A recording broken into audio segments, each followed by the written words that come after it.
যে যত চালাক সে তত উন্নত। তো যাই হোক, যে বানর থেকে আমি তত যে ভয় পেয়ে পিছনে সরলে যে ভয়টা আপনি ভয় পান, এটা তো ভারী ভয়, স্বভাবত ভয়। তেমনিভাবে হজরত বলেন, যখন ভারতে ঘুরতে গেলাম মনে আসলে একটু বোম্বের চিড়িয়াখানা দেখে গেল। পুরা ভারতবর্ষের বোম্বের চিড়িয়াখানা হলো প্রসিদ্ধ।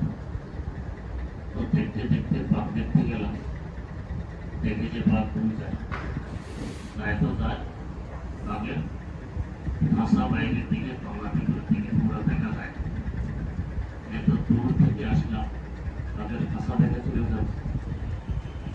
রডের হাত দিয়ে আমার হাতে সাদা সাদা দিয়ে বেশি ভাষা করতে খুঁজে ক্ষুদা দেওয়া মাত্র বাঘ আপনি উঠে বড় বড় চোখ করে আমার দিকে তাকাইল। তো আমি দিলাম ঢুকতে ঢুকতে ঢুকতে ঢুকতে ঢুকতে ঢুকতে অনেক যাওয়ার পরে তো আমার সাদা তো দিকে হাতে নেই, সাদা করি সাদা তো এখানে দিয়ে দিলে হয়।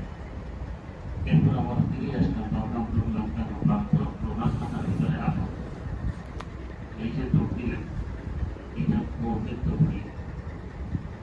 যদি আমি নাই জানতাম যে বাঘ আমাকে করতে পারবে না, আমি কিন্তু জানি সে খাতার ভিতরে ঢুকি আমাকে কিছু করতে পারবে না।